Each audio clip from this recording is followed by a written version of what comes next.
قیدی نمبر 804 کبھی میچ چھوڑ کر نہیں بھاگتا. یہ میں بھی کہتا ہوں کیونکہ ان کے ہاتھ پر سارے کے سارے ابھار نمایاں، اور پھر اس کے بعد موٹ آف جوپیٹر پر راجا یوگ کی بھی علامات پائی جاتی ہے. واللہ علم بالصواب.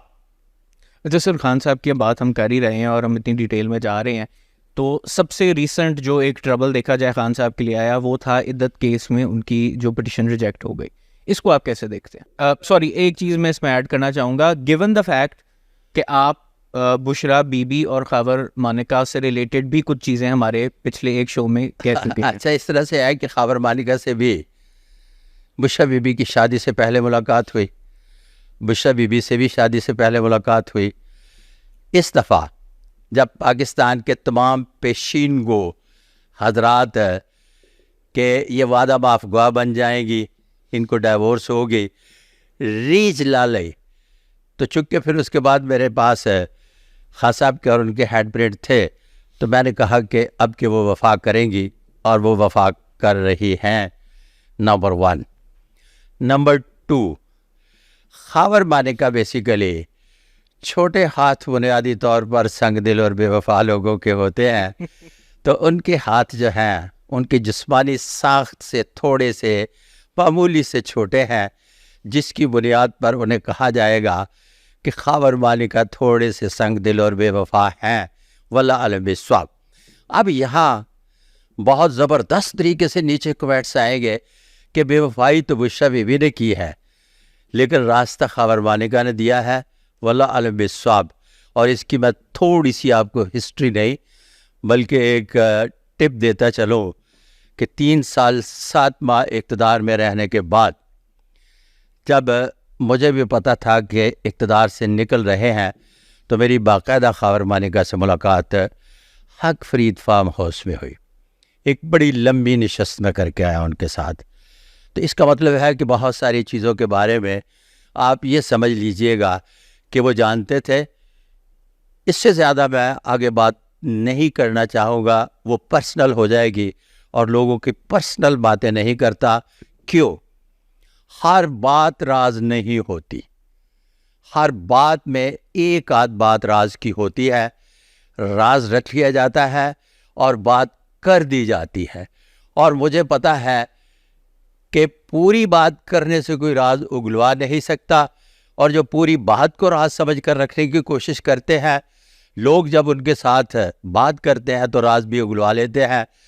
تو یہ بات تھوڑی سی درمیان میں راز کی ہے، اور وہ راز رہے تو اچھا ہے، اور یہ میری پروفیشنل اخلاقیات کا بھی حصہ ہے.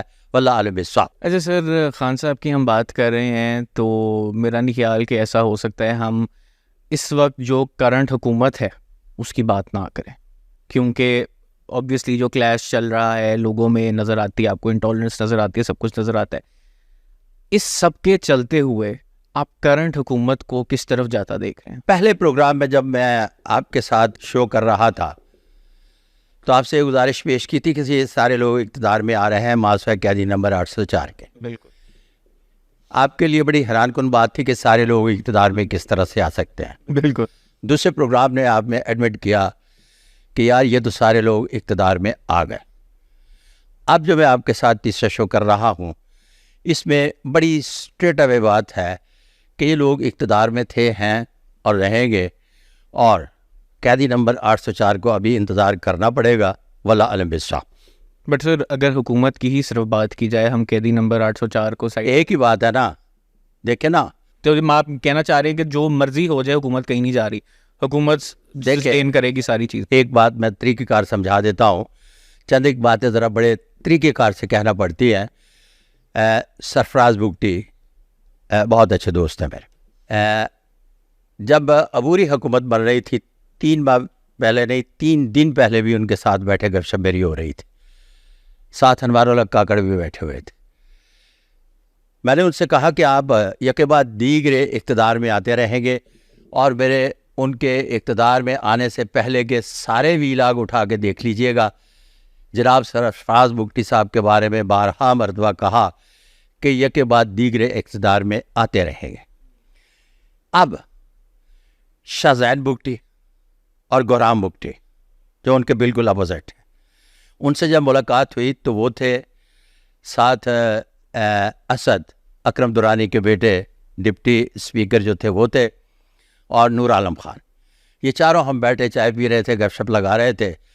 تو اب بجائے اس کے کہ میں شاہ زین کو اور گورام کو کہتا کہ آپ الیکشن ہار جائیں گے, میں انہیں بار بار کہہ رہا تھا کہ سرفراز بگٹی الیکشن بھی جیت رہے ہیں اور اقتدار میں بھی آ رہے ہیں. تو بات ایک ہی ہے, جب قیدی نمبر 804 کا کہہ رہے ہیں تو اس کے اپوزٹ چلے جائیں تو یہ حکومت کیا کر رہی ہے, کامن سینس ہے کہ کیا کر رہی ہے اور کیا کرے گی. واللہ علیہ صاحب. ٹھیک ہو گیا سر, بالکل میں آپ کا جواب سمجھ گیا ہوں. اچھا سر, مستقبل میں خان صاحب کی ہم بات نہیں کرتے, آپ کن سیاستدانوں کا تارا چمکتے ہوئے دیکھتے ہیں؟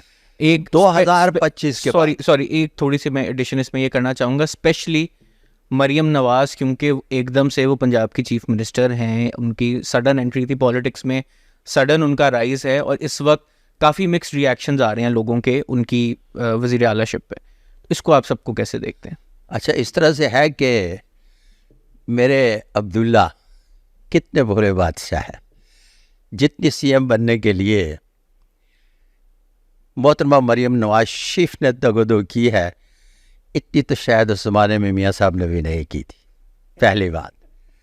دوسری بات, محترمہ مریم نواز شریف صاحبہ کے ہاتھ پر دل دماغ کی ایک لکیر ہے اور یکسانیت کے ساتھ کام کرتی ہیں, اور جو کام کرتی ہیں پھر اس پر پوری تندہی کے ساتھ کرتی ہی چلی جاتی ہے, رکتی نہیں ہے.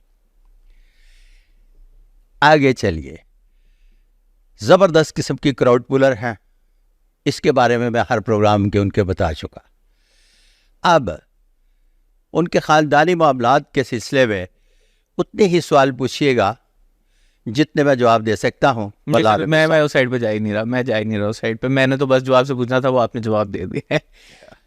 اچھا سر, کیونکہ آپ نے کہا ہے کہ میں بہت بولا ہوں اور میں اس بات سے بالکل اگری کرتا ہوں, میں آپ سے ایک چھوٹا سا سوال اس سے ریلیٹڈ پوچھنا چاہتا ہوں. ہمارے جو پچھلے شو کی ریکارڈنگ ہو رہی تھی تو اس میں آپ نے آف دا ریکارڈ ایک بات کی تھی کہ کچھ لوگ تھے وہ اس وقت نیشنل مین اسٹریم کا حصہ ہیں, آپ نے ان کا ہاتھ دیکھا ہے, پر اب انہوں نے آپ کو کہا ہے کہ کسی شو میں بیٹھ کے بات مت کیجیے گا کہ آپ نے ہمارا ہاتھ دیکھا ہے یا آپ ہمارے اس میں. تو کیا ابھی تک آپ کے پاس وہ اجازت آئی ہے کہ آپ اس بارے میں بات کر سکیں؟ اچھا, اس طرح سے ہے کہ سپر سینسٹیو پرسنالٹی جن کا تعلق کسی بھی ان شعبوں سے ہے جن کو بیان کرنے سے کسی بھی قسم کا ریئیکشن آ سکتا ہے, ریئیکشن آنے سے مراد میری یہ ہے کہ ان کی شخصیت کو انہی تک محدود رکھا جائے. جب تک وہ سروسز میں ہوتے ہیں ان کے بارے میں بات نہیں کی جاتی. جب وہ سروسز سے باہر آتے ہیں تو بحیثیت پروفیشنل میرا رائٹ ہے کہ ان کے میں ہینڈ پرنٹ اپنی کتاب میں لگاتا ہوں تاکہ ان کے ہینڈ پرنٹ میرے نصاب کا حصہ بن سکے دست شناسی کا, اور آنے والے بچے جو ہیں دست شناسی پڑھنا چاہتے ہیں ان کو سمجھ آئے کہ یہ لوگ اتنے بڑے بڑے عہدوں پر کس طرح سے پہنچے